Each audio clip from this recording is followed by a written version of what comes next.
untuk semua keluarga, warga kerajaan daripada Rock Ministry. We serve a living God, we serve a living Savior, and we serve a living King. Karena itu angkat kepalamu, bersinarlah, sebab Tuhan kita sudah bangkit dan menang. Dan jangan lupa alami kemenangan demi kemenangan. Double victory in Jesus name. Saya mau beritahu bahwa 1 November yang lampau, saya berhadapan muka dengan maut. Tetapi saya bisa berkata, karena Yesus sudah bangkit. Hei maut, di manakah kemenanganmu? Hei maut, hei kubur, di manakah kekuatanmu? Enggak ada. Sebab sengat maut adalah dosa itu sendiri. Tetapi puji nama Tuhan, Tuhan telah memberikan kemenangan kepada kita. Ya, Tuhan telah memberikan kemenangan oleh Yesus Kristus. Karena Yesus telah bangkit, amin. Dan saya bersaksi pada saudara, saya juga heran pada diri sendiri. Tidak ada ketakutan, kebimbangan, was-was selama saya 8 hari. Di rumah sakit yang saya sebut retreat 8 hari. Ternyata bukan cuma kita, tetapi baru-baru saja saudara Saifuddin Ibrahim. Ketika direkam ini, kemarin kita baru makan bersama ketika dia keluar rumah sakit selama 10 hari. Tidak ada ketakutan, tidak ada kebimbangan. Pasti keselamatan dalam Yesus. Why? Sebab Yesus sudah bangkit, saudaraku. Segala kekuatan kita bertumpu pada satu fakta ini.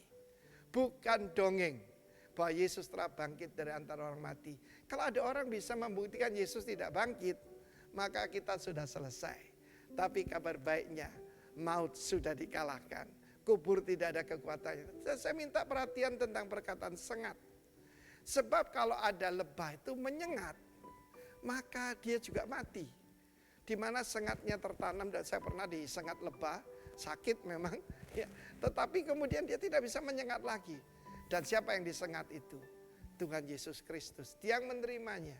Segala sengat, segala yaitu azab, sengsara, penderitaan sudah ditanggung di atas kayu salib. Dan melalui kebangkitannya yang kita rayakan hari ini, ya, maka kita mengalami kemenangan yang sudah dijamin. Telah memberikan kemenangan, bukan akan. Karena itu victory, ya, double victory bagi setiap orang percaya. Tuhan memberkati kita. Sekali lagi, bukan happy Easter ya. Saya tidak mau memakai happy Easter. Sebab itu penyembahan kepada Astarte, ya. Dan itu adalah cara-cara orang di luar Tuhan. Tapi bagi kita, happy resurrection day. Selamat hari raya kebangkitan. Maut sudah dikalahkan, kemenangan sudah dijamin. Haleluya. Amin. Selamat pagi Jemaat Rock. Selamat bertemu kembali bagi Anda yang ada di sini bersama dengan kami atau Anda yang nonton online. Selamat bergabung dalam ibadah pada pagi hari ini. Senang sekali bisa bertemu dengan Anda semua. Mari saya undang kita semua mau bangkit berdiri, kita mau memuliakan nama Tuhan. Jika Anda nonton online, Anda juga boleh bergabung. Kita mau bangkit berdiri. We're gonna stand up on our feet. We're gonna sing our first song. Mari kita naikkan lagu pertama kita, Dia Penebusku, My Redeemer Lives.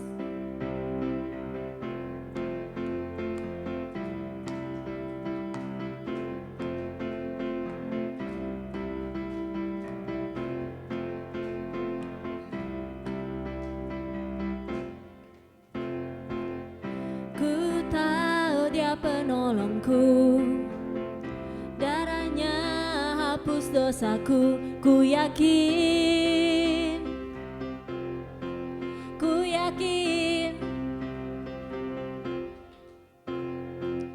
Dia angkat deritaku, belenggu dan sakitku, ku yakin.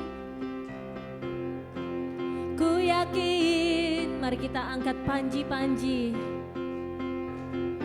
Ku angkat panji, oh Dia telah menang atas maut, Dia penebusku, Dia hiduplah, Dia penebusku,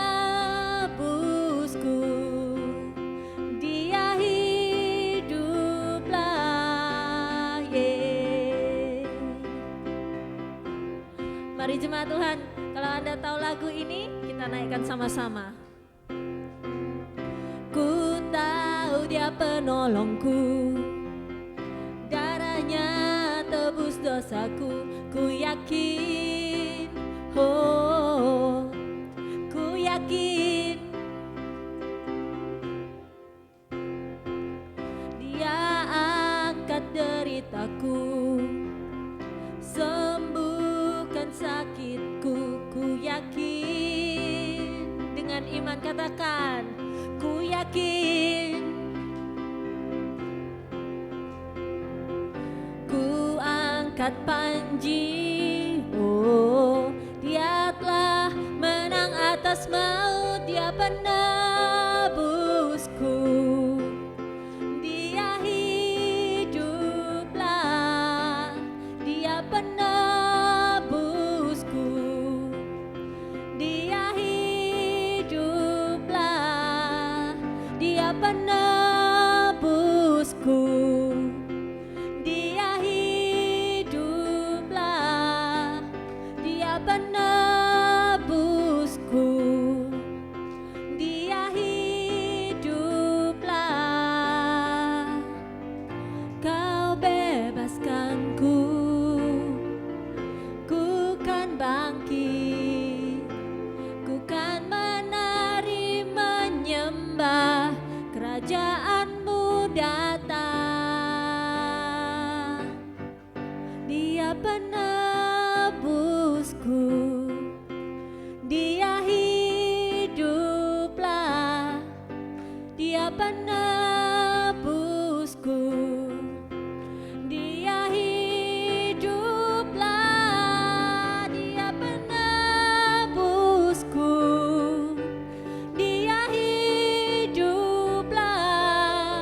Dia penebusku, Dia hiduplah. Dia penebusku, Dia penebusku, Dia hiduplah.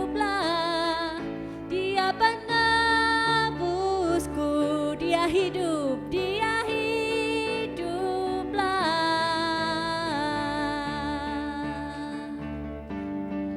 Dia hidup. Oh.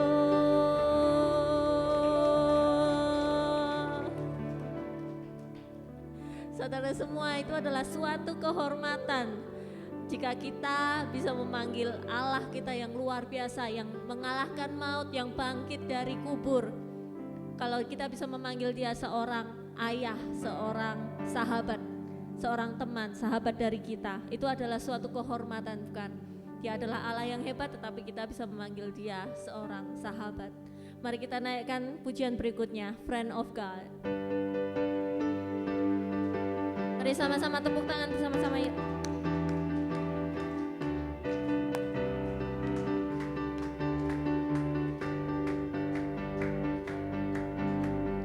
Who am I that you are mindful of me, that you hear me when I call? Is it true that you are thinking of me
Yes, I am. I am a friend of God. Yes, you are. I am a friend of God. He calls me friend. God Almighty, Lord of glory, you have called me friend. God Almighty, Lord of glory, you have called me friend. God Almighty, God Almighty, Lord of glory, you have called me friend. I am a friend of God. Yes, we are. I am a friend of God. Amen. I am a friend of God. He calls me friend. I'm a friend of God. I am a friend of God. I am a friend of God. I am a friend of God. He calls me friend. He calls me friend.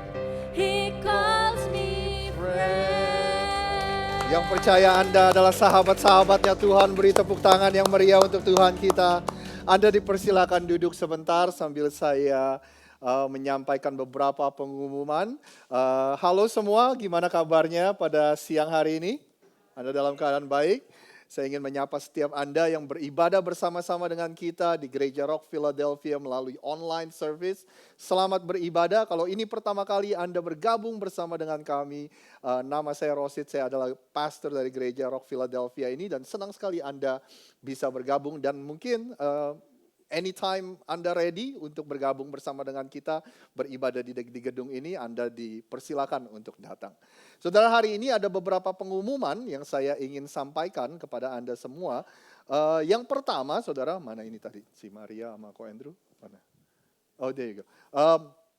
Yang pertama, saya ingin mengambil waktu sebentar, saudara, untuk memberikan apresiasi kepada Ko Andrew dan Ci Maria. Kita dari tahun lalu kita sudah masuk dalam masa-masa pandemik ini udah setahun lebih ya. Jadi saya ingat kita ini tutup dari bulan Maret, terus buka bulan Juli, sebentar lagi November tutup sampai akhirnya baru 3 minggu lalu kita buka, saudara. Nah, selama gereja ini tutup, aktivitas semua berubah, rutinitas semua berubah. Maka itu saya sangat bersyukur sekali dengan beberapa teman yang dengan setia datang ke sini minggu pagi membantu multimedia, kamera, main musik dan sebagainya. Pokoknya kita melakukan apa aja lah kita coba guna untuk menyediakan dan melayani Anda semua dengan ibadah yang baik, saudara. Nah, oleh sebab itu saya sangat menghargai semua volunteer dan sebagainya. Saya melakukan segala cara untuk menunjukkan kepada volunteer kita, pelayan-pelayan kita, di mana kami sangat menghargai mereka. Nah, pertanyaannya, para volunteer ini melayani Anda semua, melayani kita semua dengan menyajikan ibadah setiap minggu, tetapi siapa yang memperhatikan para volunteer ini?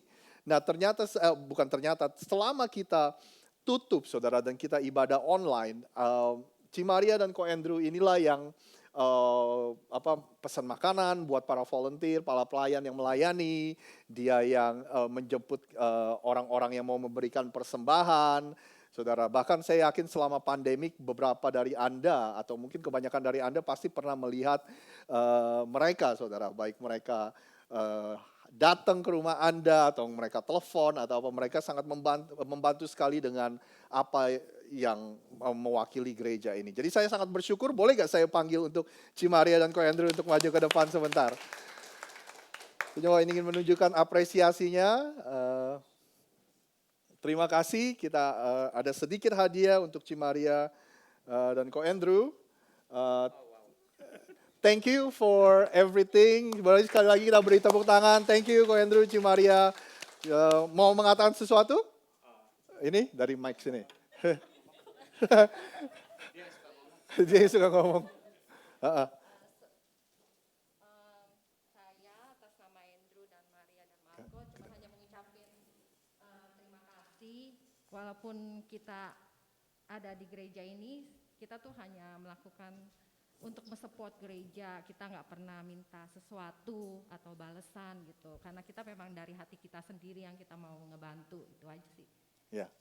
Oke, sekali lagi kita beri tepuk tangan untuk Ko Andrew dan Cimaria. Thank you, Ko Andrew dan Cimaria, atas semua pelayanannya dan memperhatikan teman-teman di sini selama kita ibadah online dengan membawa makanan, pesan makanan setiap minggu untuk kita semua.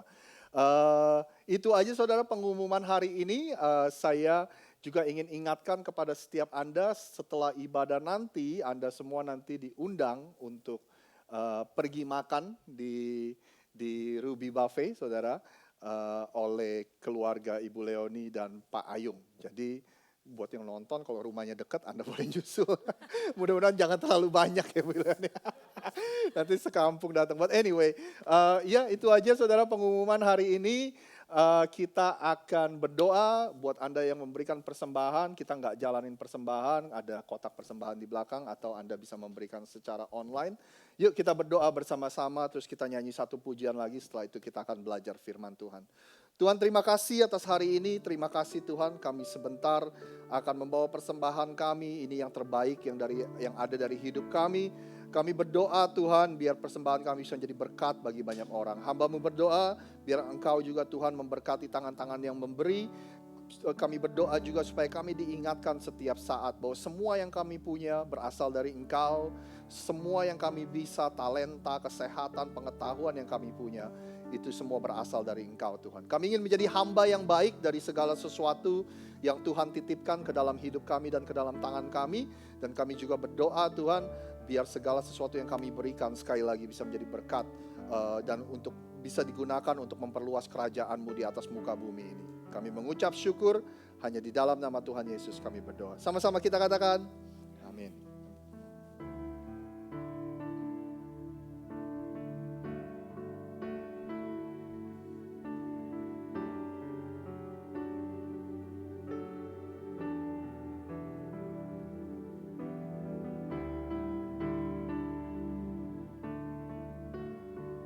Terima kasih Tuhan.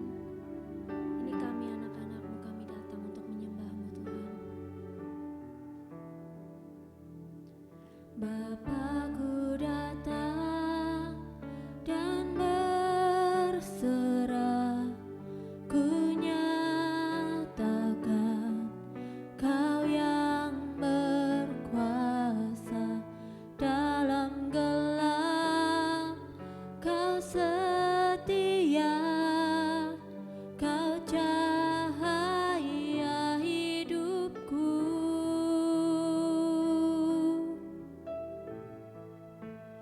Kau kuatkan aku bertahan.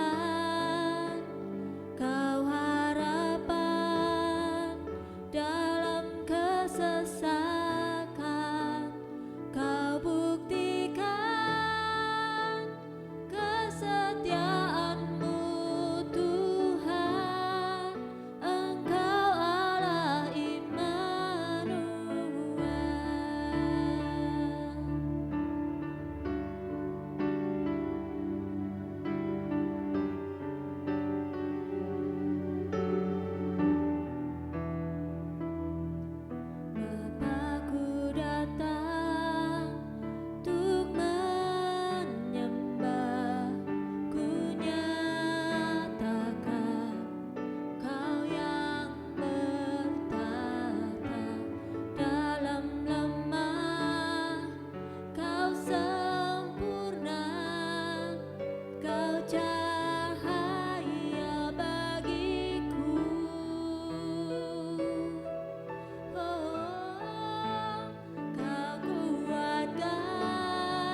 untuk bangkit berdiri.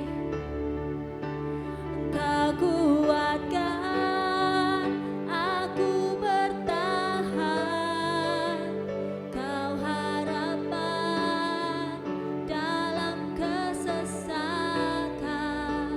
Kau buktikan kesetiaan-Mu Tuhan, Engkau Allah Immanuel.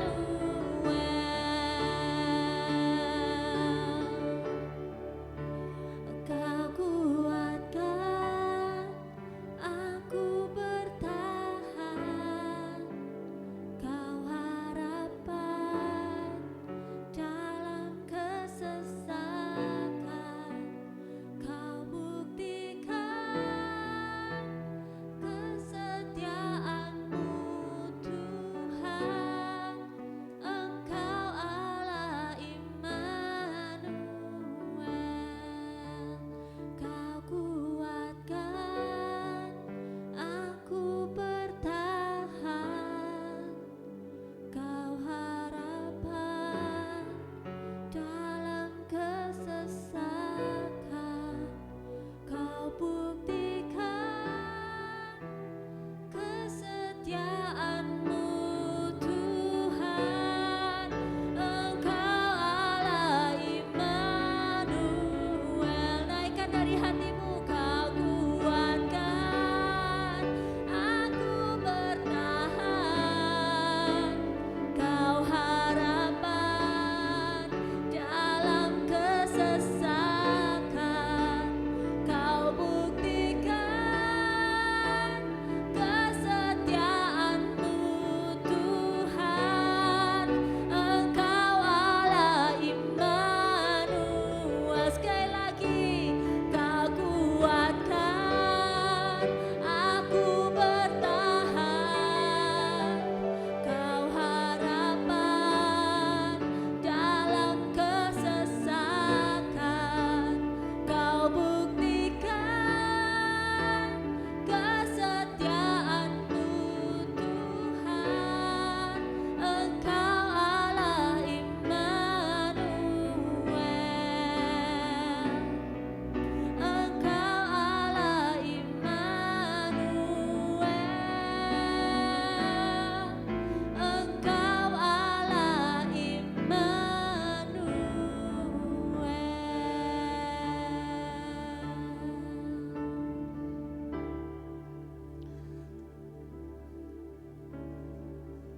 Tuhan, pada hari ini kami bersyukur di tengah-tengah dunia yang tidak menentu,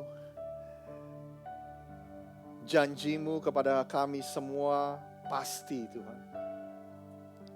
Engkaulah pengharapan dalam kehidupan kami di saat kami kehilangan pengharapan. Engkau ada dan setia di dalam kehidupan kami. Di saat segala sesuatu, semua orang meninggalkan kami. Kami bersyukur pada hari ini, kami tidak pernah mau lupa Tuhan, bahwa Engkau adalah Tuhan yang setia, Engkau Allah Immanuel, yang artinya Engkau menyertai kami kemanapun kami pergi. Terima kasih Tuhan, terima kasih. Terkadang dengan berjalannya kehidupan kami sehari-hari di tengah-tengah kesibukan kami sering lupa akan kebenaran ini bahwa Tuhan ada bersama dengan kami. Ketika Tuhan ada bersama dengan kami, siapa yang bisa menjadi lawan kami? Tuhan sudah tetapkan kami semua menjadi orang-orang yang lebih dari pemenang. Tuhan sudah berikan kami semua kekuasaan untuk kami bisa menang atas segala pergumulan hidup. Untuk kami bisa kuat menghadapi badai kehidupan. Terima kasih Tuhan, terima kasih. Kami bersyukur kami menyembah Tuhan yang hidup. Minggu lalu kami merayakan kebangkitan Tuhan dari kematian.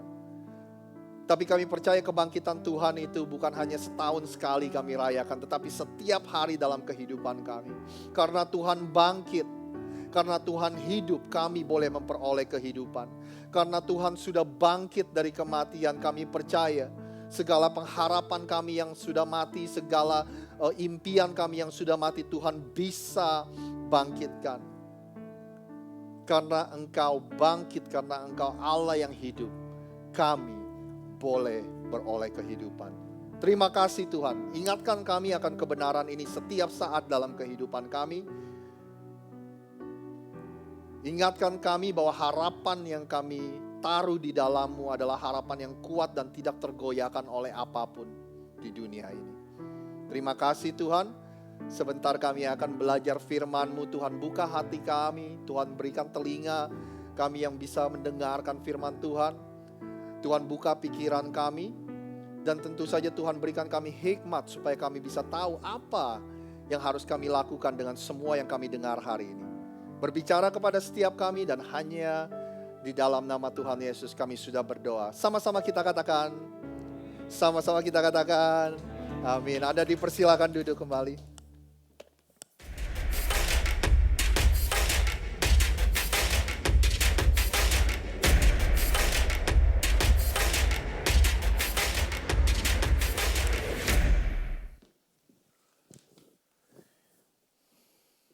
Bapak, Ibu, dan Saudara semua, saya ingin memulai firman Tuhan hari ini dengan memberikan tebakan sama Anda. Siapa dari Anda yang tahu ini lambang dari organisasi apa, Saudara? 1, 2, there you go. Siapa yang bilang PBB?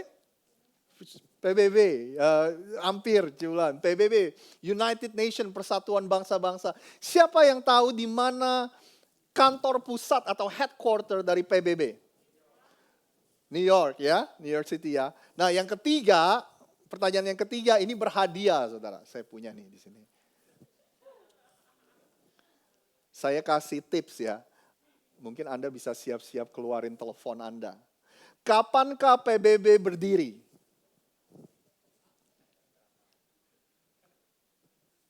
Keluarin handphone Anda. Tanya Siri, tanya Google. 1945, 1945. Kok Andrew boleh ambil? Andrew. Kok bisa tahu sih? Baru apa? Baru lihat.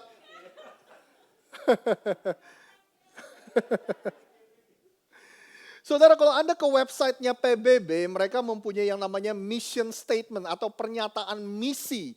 Untuk apa sih PBB itu didirikan, Saudara? Intinya ada kata panjang lebar, tapi intinya yaitu ingin membawa perdamaian ke dunia ini, terutama antara bangsa-bangsa, Saudara. Nah, bisa dimengerti kenapa? Karena di akhir dari tahun 1800-an dan di awal tahun 1900-an ada begitu banyak sekali peperangan, Saudara. Mungkin ini adalah era-era di mana pertumpahan darah yang paling banyak terjadi dalam sejarah dunia. Perang Dunia Pertama, Perang Dunia Kedua, Hitler dan Nazi, Saudara, Pearl Harbor, mungkin puncak-puncaknya adalah bom dari Nagasaki dan Hiroshima. Itu terjadi bulan Agustus dan PBB didirikan kalau saya nggak salah adalah Oktober tahun 45, Saudara. Mempunyai misi untuk membawa kedamaian terutama antara bangsa-bangsa. Tapi menariknya, kalau saya nggak salah baca, ini dari apa yang saya baca, Saudara. Setelah PBB berdiri, justru lebih banyak terjadi peperangan sebelum PBB berdiri, Saudara. Karena tidak mudah untuk mendamaikan bangsa-bangsa yang ada di dunia ini. Nah, tahukah Anda bahwa Yesus bukan cuma PBB yang mempunyai misi untuk dunia ini, tapi Yesus juga mempunyai misi untuk dunia ini. Tahukah Anda? Yesus mempunyai misi dan Anda dan saya adalah bagian dari misi tersebut. Waktu saya bilang Tuhan mempunyai misi, artinya ada sesuatu yang Tuhan ingin lakukan, ada sesuatu yang Tuhan ingin kita selesaikan atau lakukan di muka bumi ini, Saudara. Jadi kalau Anda tertarik dengan judul khotbah, hari ini judul khotbahnya adalah The Aftermath of Easter. Apa yang terjadi setelah Paskah? Apa yang terjadi? Apa yang Yesus ingin murid-muridnya lakukan pada saat itu setelah dia bangkit dari kematian, Saudara? Jadi Yesus bangkit, minggu lalu kita merayakan Easter dan sebagai gereja kita sudah menghabiskan 3 bulan untuk mempelajari kehidupan Yesus, perjalanan kehidupan Yesus.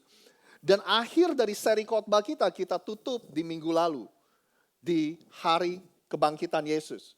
Nah pertanyaannya, what's next? Apa berikutnya, saudara? Untungnya Yesus memberitahu kepada kita secara jelas. Anda dan saya nggak perlu nebak-nebak. Kita nih mesti ngapain? Anda dan saya nggak perlu bingung kita nih mesti ngapain. Karena secara jelas Yesus memberikan kepada kita apa yang dia mau, memberitahu kepada kita apa yang dia mau kita lakukan. Nah, ada seorang murid Yesus namanya Matius, saudara. Matius ini dulunya adalah pemungut cukai, pemungut pajak. Pokoknya dia dibencilah sama komunitasnya, sama sekelilingnya, saudara. Dia adalah orang dosa di atas segala orang dosa, saudara. Pokoknya dia nggak disukai orang. Tapi hebatnya Yesus tetap memanggil dia untuk menjadi murid daripada Yesus. Dan pada akhirnya Matius adalah menjadi salah satu dari ke-12 murid yang terdekat dari Yesus. Nah Matius ini pada akhirnya menulis biografi atau cerita tentang kehidupan Yesus yang kita kenal hari ini sebagai Injil Matius. Nah di sini Matius memberitahu kepada kita apa yang Yesus katakan, apa yang Yesus ingin kita lakukan setelah dia bangkit dari kematian. Saya akan bacakan kepada Anda perhatikan di layar ini. Dikatakan seperti ini, dan ke-11 murid itu berangkat ke Galilea, ke bukit yang telah ditunjukkan Yesus kepada mereka. Jadi habis Yesus bangkit dari kematian, dia muncul di tengah orang-orang banyak. Terus dia jalan bersama orang-orang, dia makan pagi sama orang-orang. Dia mengajar tentang kerajaan surga di depan orang banyak, saudara. Setelah dia bangkit dari kematian. Bahkan Rasul Paulus ngobrol sama saksi-saksi mata. Rasul Paulus mendengar cerita dari saksi mata tersebut bahwa Yesus pernah muncul di hadapan 500 orang lebih, saudara. Nah, tapi semua pertemuan itu tidak direncanakan. The only schedule meeting, satu-satunya pertemuan yang direncanakan setelah Yesus bangkit dari kematian adalah pertemuan ini. Yesus bilang sama ke-11 muridnya, temui saya, kalian pergi ke daerah Galilea, di situ ada bukit, di situ ada gunung, temui saya di sana. Akhirnya murid-murid Yesus berangkat ke bukit dekat Galilea itu. Ketika murid-muridnya melihat Yesus, mereka menyembahnya. Tetapi, apa kalimat berikutnya Anda bantu saya? 1, 2, 3. Beberapa orang ragu-ragu. Menarik ya saudara ya. Setelah semua yang Yesus sudah lakukan, bangkit dari kematian, bahkan Yesus lagi berdiri di hadapan mereka. Mereka masih ragu-ragu. Saudara, sebenarnya ini berita baik untuk Anda dan saya. Berapa dari Anda yang pernah mempunyai keraguan-raguan? Boleh gak saya ngaku di depan Anda? Saya sering, saudara, punya keraguan-raguan. Tapi yang kita bisa, bahkan murid-murid Yesus yang terdekat, ragu-ragu, saudara. Tapi yang kita bisa pelajari dari momen ini, walaupun mereka punya keraguan-raguan, mereka tetap muncul. They still showed up. Ya kan? Mereka tetap hadir, mereka tetap datang, mereka tetap melangkah maju, mereka tetap belajar, mereka tetap mengambil bagian, saudara. Itu yang kita bisa pelajari. Walaupun Anda dan saya punya keraguan-raguan dan sering ragu-ragu, kita tetap, we just gonna show up. Kita akan selalu muncul. Lalu mereka melihat Yesus dan menyembah Yesus. Yesus mendekati mereka dan berkata, Yesus bilang gini, siap-siap. Karena inilah misi yang akan kuberikan kepadamu. Kadang-kadang kita sebagai orang Kristen mungkin Yesus bilang sama kita, kita lebih tertariknya dengan hal-hal yang ini saudara. Aduh, Tuhan, apa ya kehendak Tuhan untuk hidup saya ya? Apa ya karir atau pekerjaan yang Tuhan mau saya ambil? Di kota mana ya yang Tuhan mau saya tinggal? Yang ini jodoh saya apa bukan ya? Kita lebih tertarik dengan hal-hal yang seperti itu saudara. Dan Yesus pun berkata, enggak apa-apa, saya peduli dengan hal-hal seperti itu dalam hidup kalian semua. Tapi ada satu misi. Ada satu misi utama dalam kehidupan kita semua, saudara. Sebagai pengikut Yesus. Ada satu hal yang seharusnya menjadi pusat dari tujuan hidup setiap pengikut Kristus. Yesus bilang ini, kalian siap? Inilah misi untuk semua pengikut Yesus. Yesus bilang kepadaku, telah diberikan segala kuasa di sorga dan di bumi. Karena itu, pergilah, jadikanlah semua bangsa muridku, baptislah mereka dalam nama Bapa, Anak, dan Roh Kudus, dan ajar mereka melakukan segala sesuatu yang kuperintahkan kepadamu. Dan ketahuilah, ini janji Yesus, aku akan menyertaimu senantiasa sampai kepada akhir zaman. Yesus bilang, demikianlah khotbah hari ini, kita pulang lebih awal, yuk kita berdoa, setelah itu dia pergi ke surga, saudara. Dia naik ke surga. Anda bisa pikirkan betapa pentingnya ini, saudara. Dari segala sesuatu yang Yesus bisa katakan, pernyataan dia yang terakhir adalah kalimat-kalimat ini. Dari segala sesuatu yang Yesus ingin kita mau lakukan, atau dia ingin kita tahu, dan semuanya, ada banyak hal yang dia bisa suruh kita untuk lakukan. Tapi dia memilih supaya kita melakukan ini. Nah, karena ini begitu penting, ayo kita bedah, saudara. Kita bahas satu persatu kalimatnya. Dari apa yang Yesus katakan. Karena ini misi utama dari Anda dan saya. Misi utama dari murid-murid Yesus yang pertama pada saat itu. Misi utama dari pengikut Kristus dari masa ke masa, laki-laki, perempuan, tua, muda, kaya, miskin, dimanapun mereka hidup di seluruh penjuru dunia. Misi kita sama, saudara. Yang Yesus baru katakan tersebut. Yuk kita bedah, kita lihat apa yang dimaksud Yesus. Nah, kalau Anda sudah menjadi orang Kristen, sudah lama atau Anda sering ke gereja, siapa yang tahu ini disebut apa, saudara? Misi yang Yesus baru katakan ini disebut apa? Ya, dikasih tahu jawabannya. The Great Commission. Terima kasih untuk yang mengoperasikan multimedia. Dikasih bocoran, saudara. Amanat agung, The Great Commission. Yuk kita lihat yuk. Yesus bilang gini, kepadaku telah diberikan segala kuasa di surga dan di bumi. Artinya apa? Yesus bilang, from now on I am in charge. Mulai dari sekarang akulah yang berkuasa. Bukan cuma di surga, tapi di bumi aku yang berkuasa. Yesus bilang bukan cuma di surga aku berkuasa, tetapi di dalam sejarah dunia I am in charge. Sayalah yang mempunyai otoritas. Bukan cuma dalam kekekalan, tetapi dalam waktu yang ada di dunia ini. Akulah yang berkuasa, Yesus bilang. Oleh sebab itu, aku akan memberikan kuasaku, kata Yesus, kepadamu. Kita semua murid-murid Yesus. Untuk pergi dan jadikanlah semua bangsa muridku. Yesus bilang dengan kuasa yang aku berikan, dengan otoritas yang aku sudah berikan kepada kalian semua, kalian akan gunakan kuasa ini untuk apa? Untuk kesuksesan kita, untuk kekayaan kita, untuk kepuasan diri kita. Kita akan pakai apa nih kuasa yang Tuhan sudah berikan?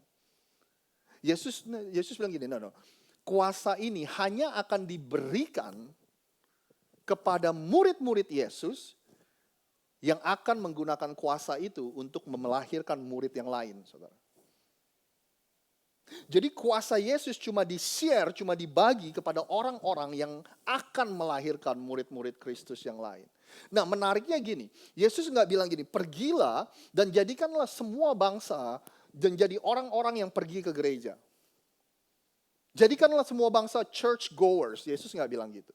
Bahkan Yesus nggak bilang jadikanlah semua bangsa orang Kristen. Enggak, saudara. Tapi dia bilang gini, jadikanlah semua bangsa muridku. Bahasa Inggrisnya disciples. Ada salah satu dari pastor, namanya Pastor Tony Evans. Dia memberikan definisi disciple itu apa sih? Ini bahasa Inggrisnya, nanti ada bahasa Indonesianya. Disciple is a man or a woman who is consistently operating under the rules of Jesus Christ in his or her life. Bahasa Indonesianya. Murid Yesus adalah seseorang yang secara konsisten. Anda katakan konsisten bersama dengan saya, 1, 2, 3. Konsisten saudara, bukan secara sempurna. Seseorang yang secara konsisten menjalani kehidupannya berdasarkan apa yang Yesus ajarkan. Setiap keputusan yang dia buat, setiap langkah yang dia ambil di area kehidupan apapun, semuanya, setiap mereka berbuat sesuatu, itu selalu berdasarkan apa yang Yesus ajarkan.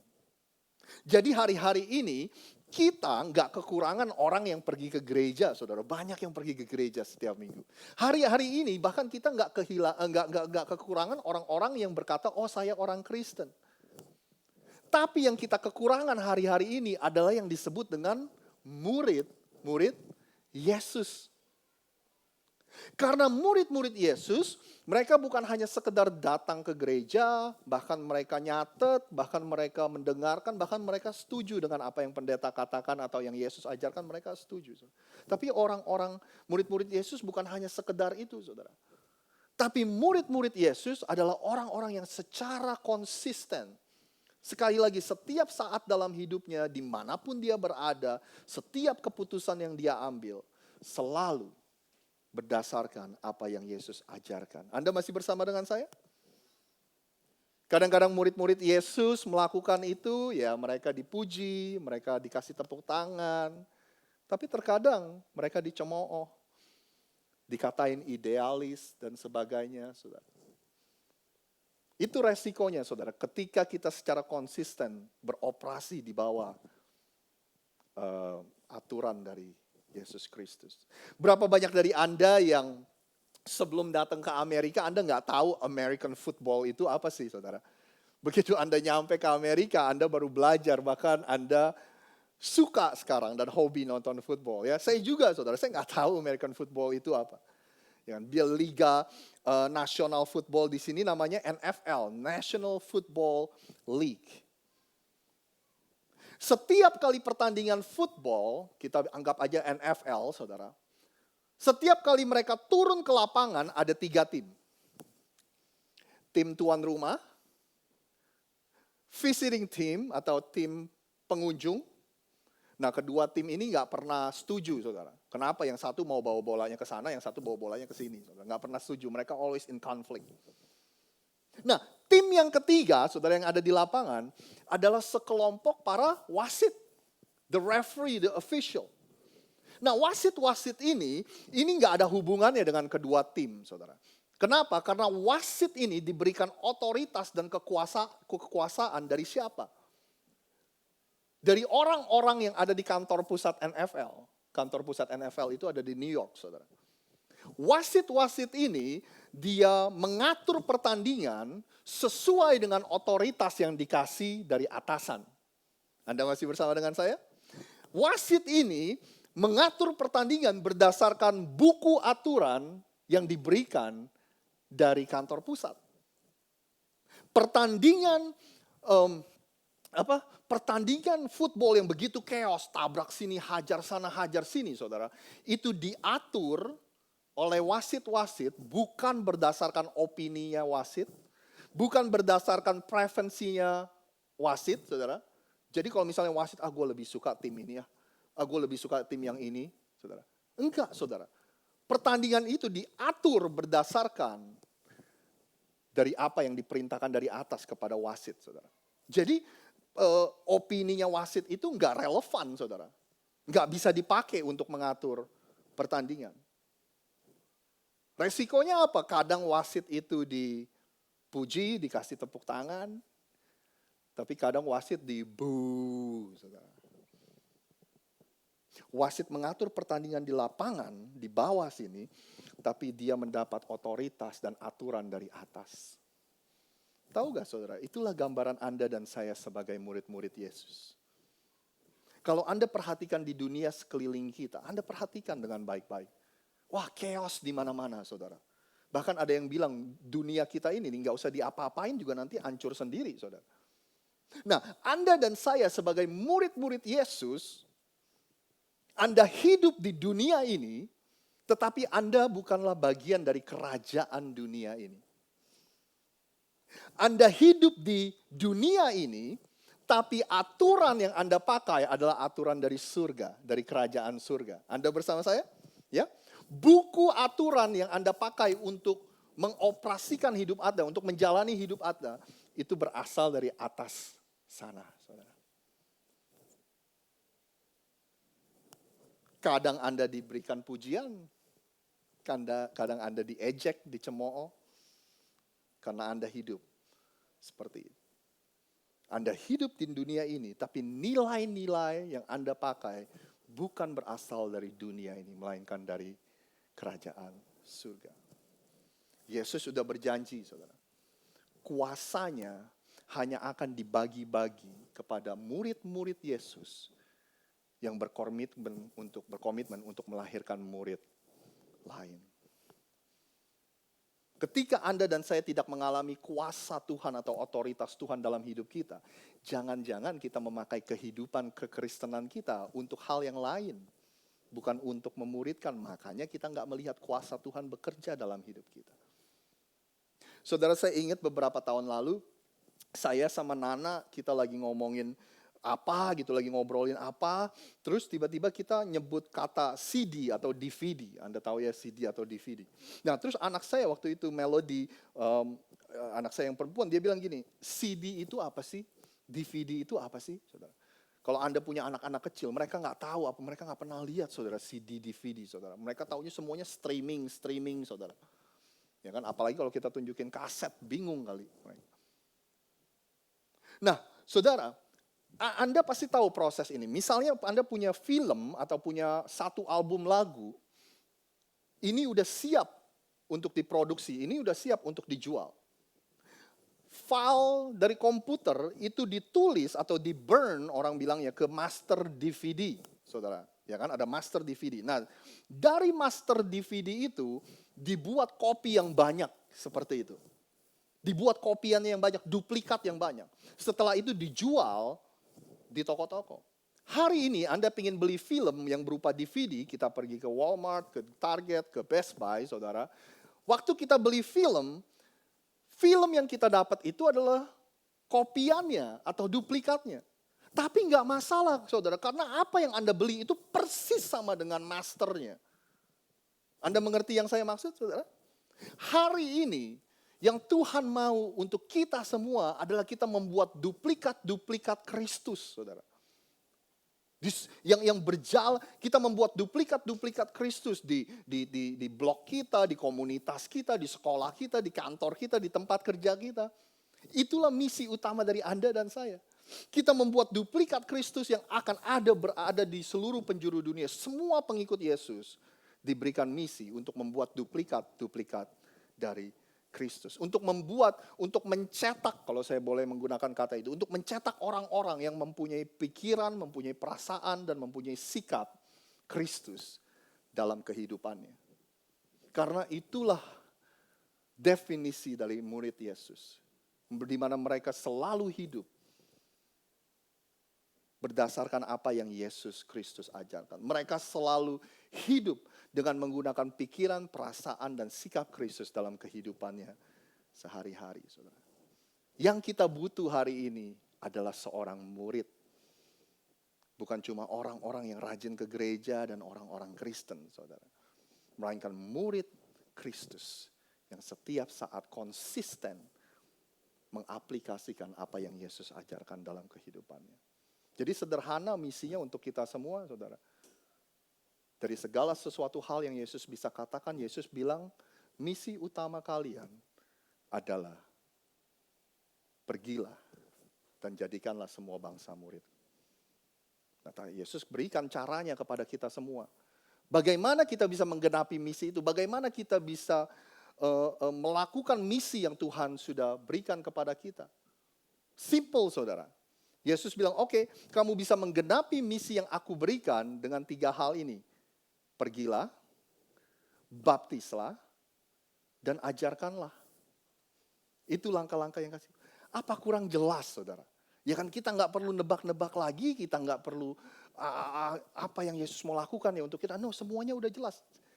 Memuridkan, melahirkan murid, melahirkan duplikat-duplikat Kristus dimanapun kita berada. Nah, ini caranya kata Yesus. Pergi, baptis, dan ajarkan. Kita lihat lagi satu persatu, saudara. Yang pertama pergi, dikatakan Yesus bilang gini, karena itu pergilah, jadikanlah semua bangsa muridku. Anda sadar gak setiap hari kita itu selalu pergi, saudara? Hah? Anda sadar setiap hari kita pergi kerja, kita pergi sekolah, Kita pergi makan, kita pergi belanja, ya kan? We go, setiap dari kita, we always go. We go home,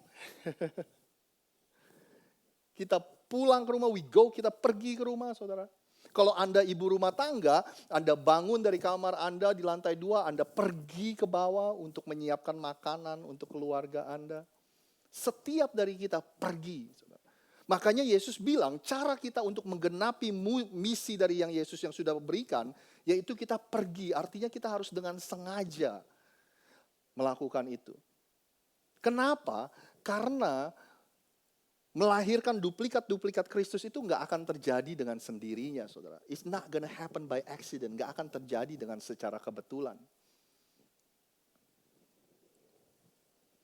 Anda dan saya, kita ini bukan dipanggil untuk menjadi FBI Christian, saudara. Anda tahu maksudnya FBI Christian atau Secret Agent Christian?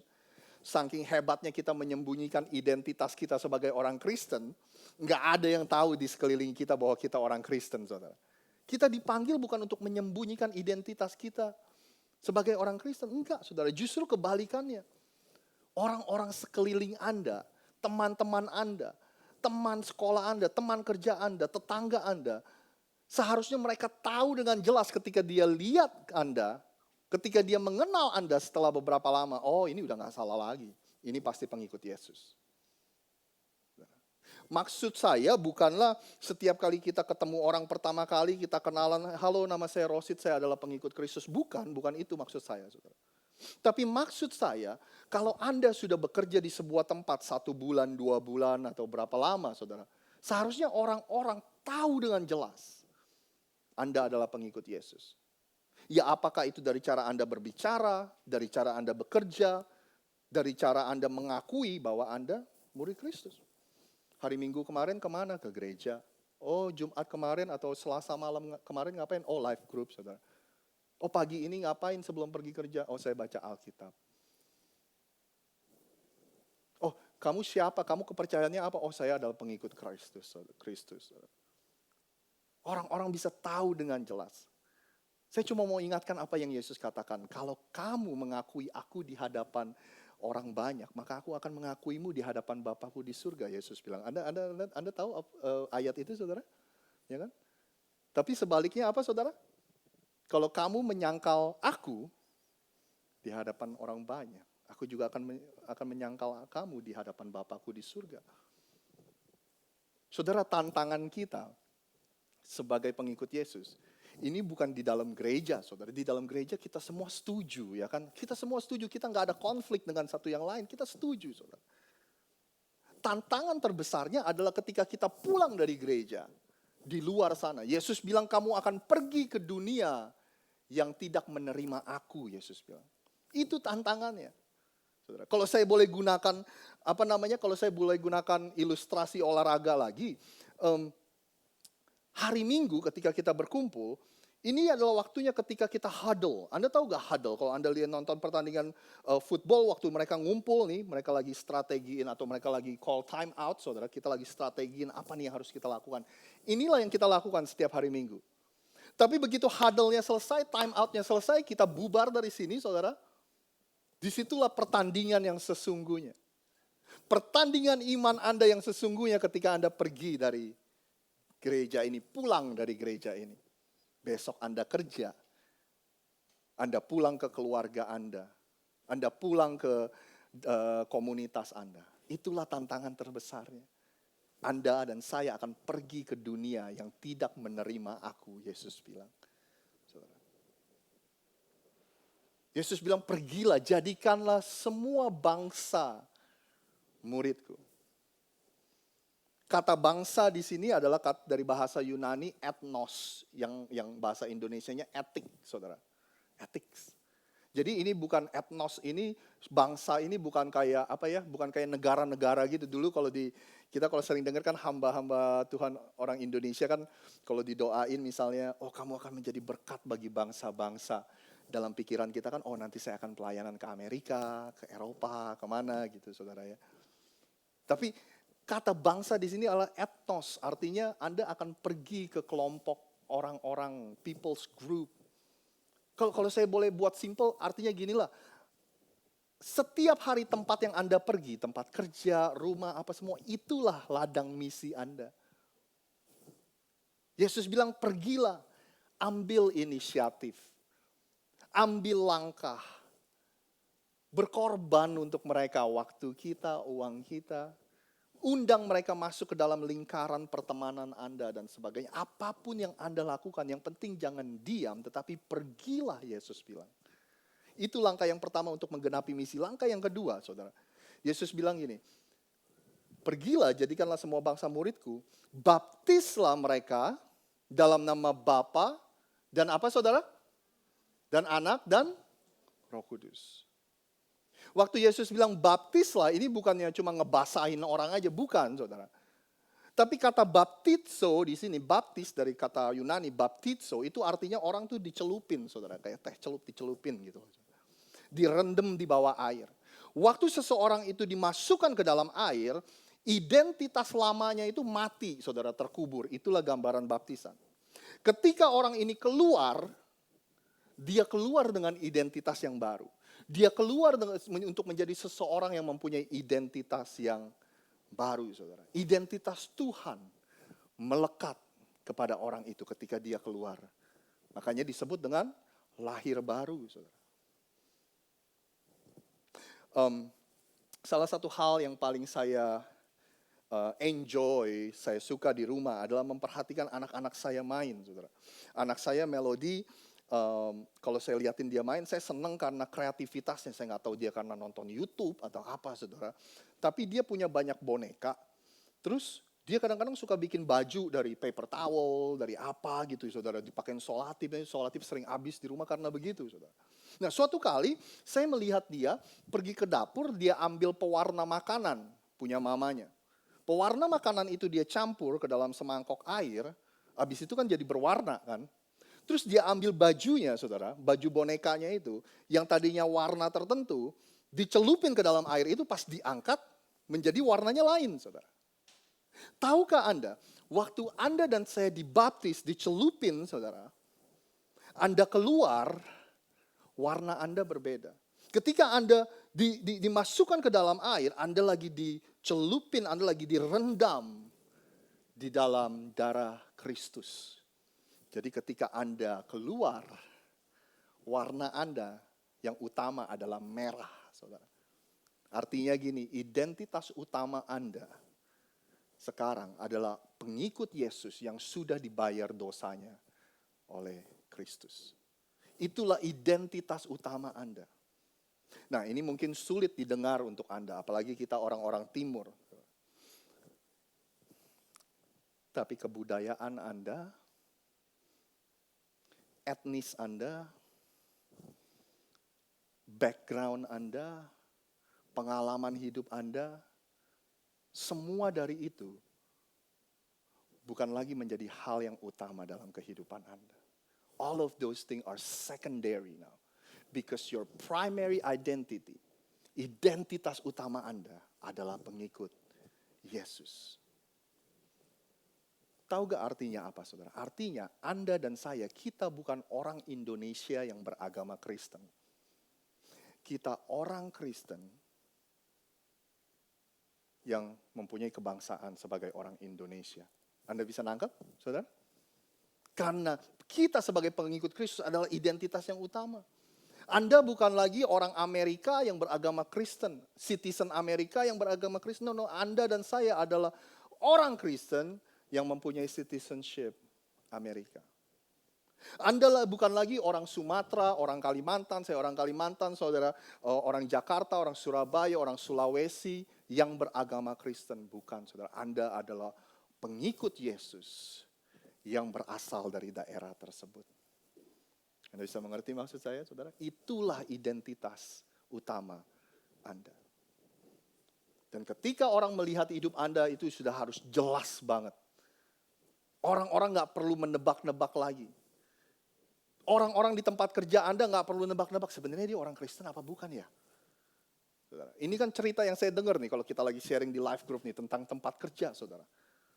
Ini dia orang Kristen apa enggak ya? Kok ngomongnya kayak begitu ya?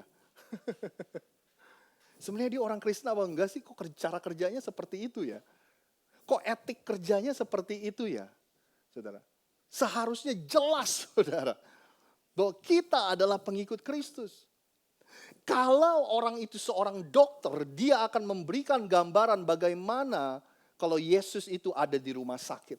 Kalau orang itu seorang chef, orang itu akan memberikan gambaran gimana caranya, gimana bentuknya, gambarannya kalau Yesus ada di dapur.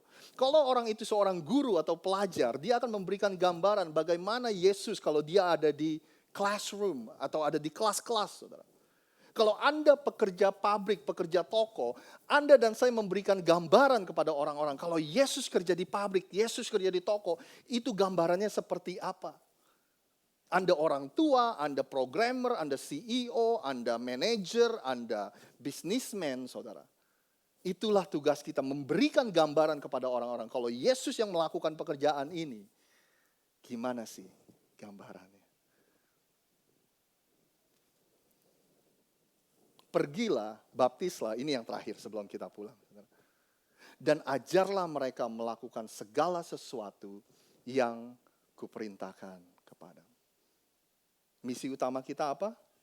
Memuridkan, melahirkan duplikat-duplikat Kristus. Bagaimana cara kita untuk menggenapi misi ini?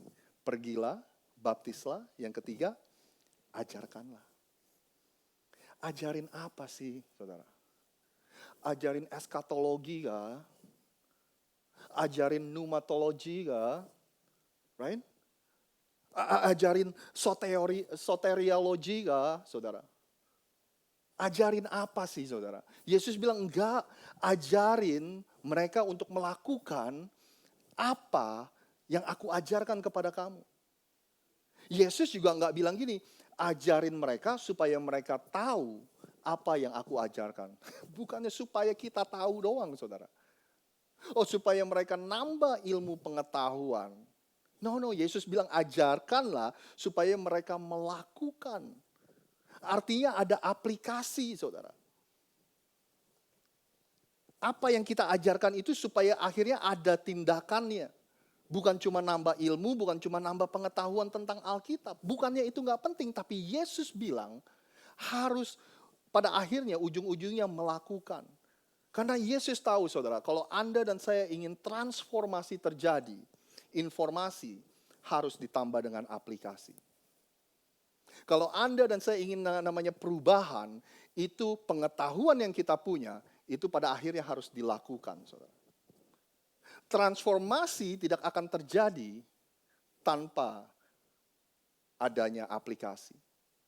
Informasi yang kita punya, pengetahuan Alkitab yang kita punya, nggak akan merubah hidup kita kalau kita nggak pernah mengaplikasikan dalam kehidupan kita. Ngumpulin informasi, nambahin pengetahuan, tapi nggak ada aplikasi, nggak akan merubah apa-apa. Misalnya, Anda dan saya minggu depan kita akan operasi jantung, saudara. Terus seminggu sebelum appointment Anda operasi jantung, kita ketemu dokter. Ya kan, kita duduk di kantor dokter.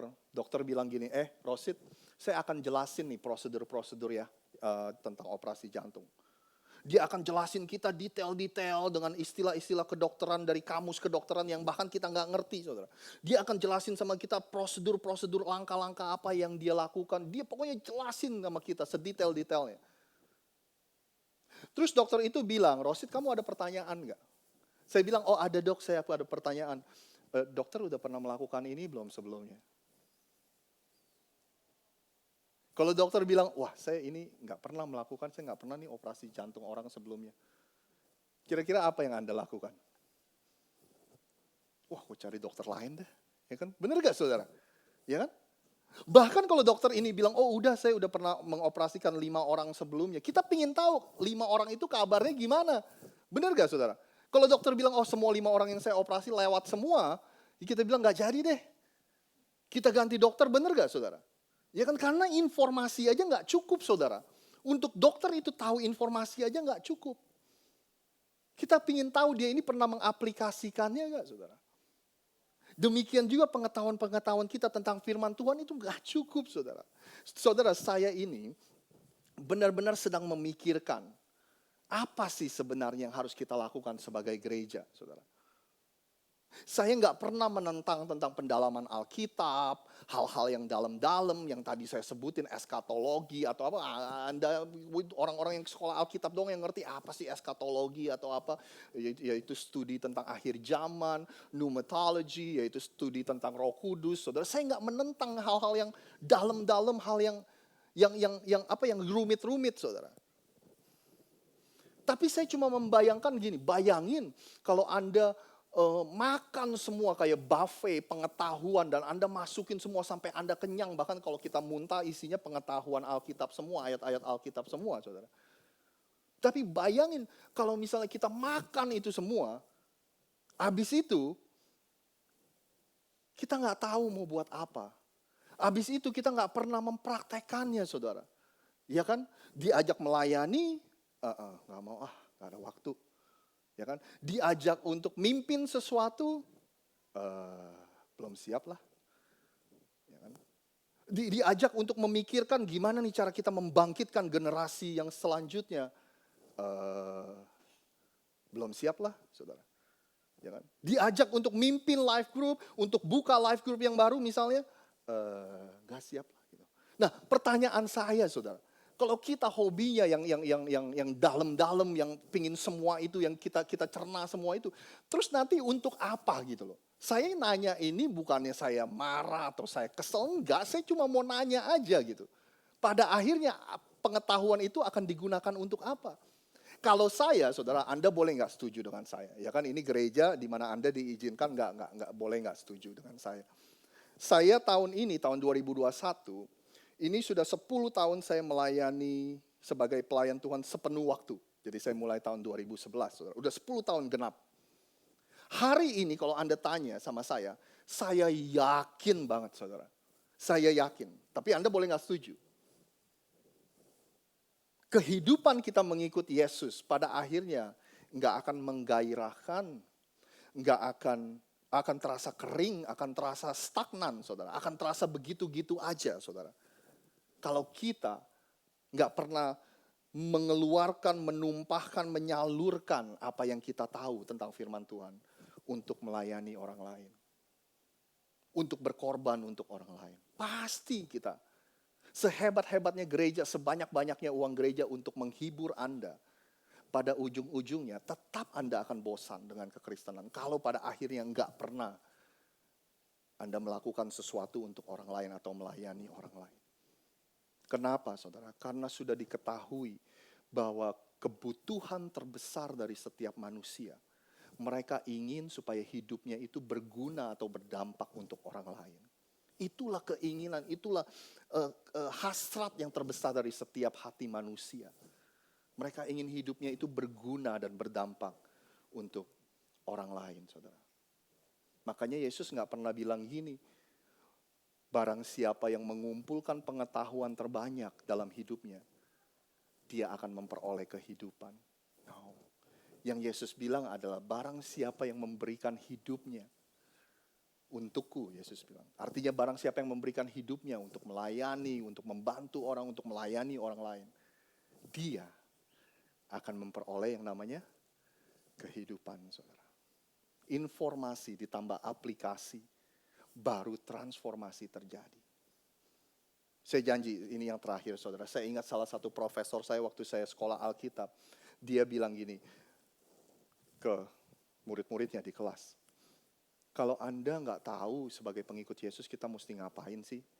Apa sih kehendak Tuhan untuk hidup saya? Apa sih langkah selanjutnya? Apa sih langkah berikutnya? Profesor saya bilang gini, lakukanlah amanat agung ini. Lakukanlah the Great Commission ini. Maka dengan secara otomatis Anda akan kembali ke dalam kehendak Tuhan. Setiap kali kita melakukan itu, otomatis kita akan kembali ke dalam kehendak Tuhan, saudara. Jadi Anda dan saya, kita bukan cuma orang gereja doang, saudara. Kita bukan cuma orang Kristen doang. Amin, saudara. Kita adalah murid-murid Kristus yang secara konsisten setiap saat, setiap waktu, dimanapun kita berada, kita hidup berdasarkan apa yang Yesus sudah ajarkan kepada kita. Kita ingin jadi murid Kristus yang membuat duplikat yang melahirkan murid-murid lain. Ini adalah misi sampai pada nafas yang terakhir kita, saudara. Misi ini bukannya musiman, saudara. Ya kan? Oh iya, dulu saya melakukan ini, tapi saya udah nggak muda lagi lah. Saya dulu melakukan ini, tapi saya udah sibuk lah. Oh, dulu saya melakukan ini, sekarang punya anak nggak bisa, susah, ya kan?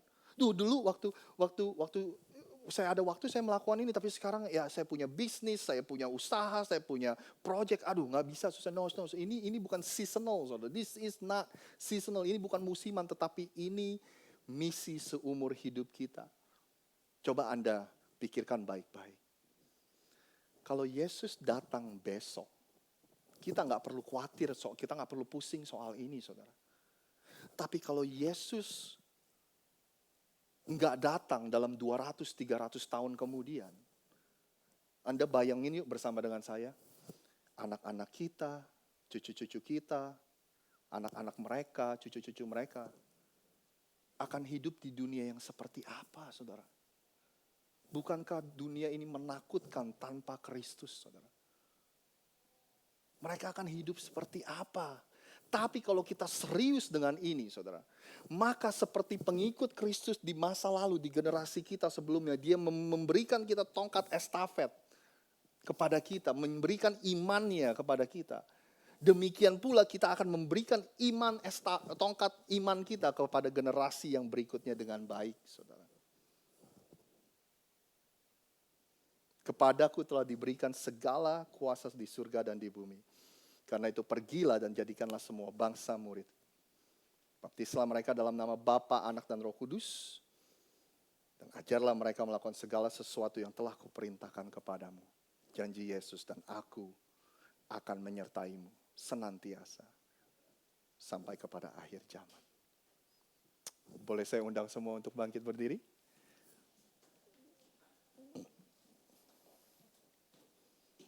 Kita akan tutup ibadah kita, tapi saya juga ingin mengundang Ibu Leoni yang berulang tahun hari ini. Mungkin Pak Ayung juga boleh maju, Pak Ayung. Pak Ayung. Kita akan mendoakan mereka.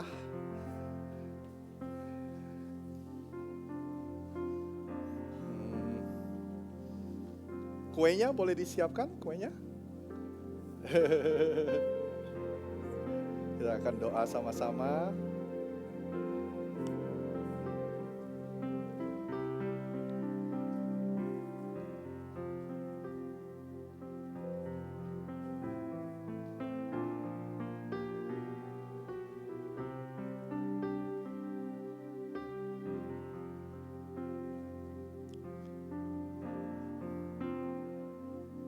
Kita berdoa, Tuhan terima kasih atas firman-Mu hari ini Tuhan. Ingatkan kami bahwa ini adalah misi kehidupan setiap kami. Apapun karir kami, apapun situasi kehidupan kami tidak pernah mau lupa bahwa ini adalah misi utama yang Tuhan berikan dalam kehidupan setiap kami. Tuhan, berikan kami hikmat-hikmat dan cara-cara yang sederhana di mana kami bisa melakukan misi dan amanat-Mu di tempat kerja kami, di keluarga kami, di komunitas kami, dimanapun kami berada Tuhan.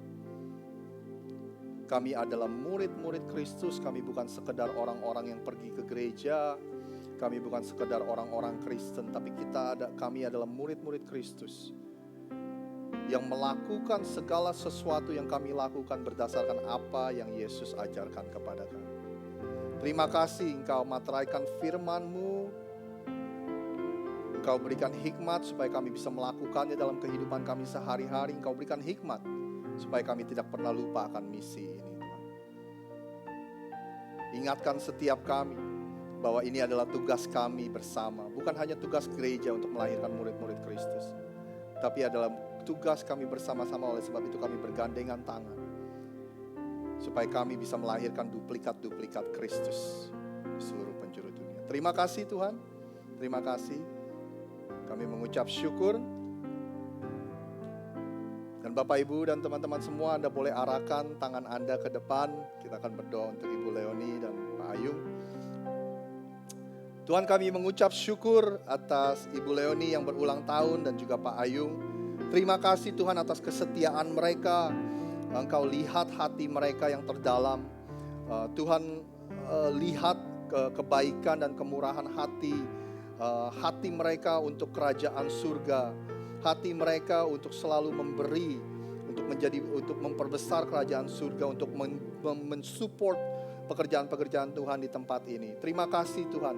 Kami berdoa pada ulang tahunnya Ibu Leoni diberikan kesehatan, diberikan karunia untuk menikmati kehidupan, keluarganya, cucu-cucunya, anak-anaknya dimanapun mereka berada. Tuhan lindungi, Tuhan perkuat pernikahannya, rumah tangganya bersama dengan Pak Ayung. Dan dimanapun mereka berada, Tuhan jadikan mereka cahaya dan terang Tuhan untuk menjadi berkat buat orang-orang di sekeliling mereka. Engkau berkati pekerjaannya, hikmat, dan segala sesuatu kasih karunia akan mengikuti kehidupan mereka sepanjang umur mereka. Dan untuk kami semua Tuhan, kami juga berdoa berkat yang terbaik dari Tuhan, berkat Bapa, Putra, dan Roh Kudus, berkat yang terbaik tercurah atas kehidupan kami mulai hari ini sampai selama-lamanya akan mengikuti kemanapun kami pergi. Hanya di dalam nama Tuhan Yesus kami sudah berdoa. Sama-sama kita katakan, amin. Happy birthday to you. Happy birthday to you. Happy birthday to you. Sekali lagi, happy birthday to you. Happy birthday to you. Happy birthday, happy birthday, happy birthday to you. Ibu Leoni boleh make a wish dan tiup lilinnya. Woo! Happy birthday, jangan lupa Anda semua kasih salam kepada Ibu Leoni, happy birthday, dan kita semua diundang kalau Anda ingin ikut bergabung bersama dengan kita ke mana? Ruby Buffet ya? Ruby Buffet. Terima kasih, Tuhan Yesus memberkati. Buat Anda semua yang ibadah online, Tuhan Yesus memberkati Anda semua. Bye now.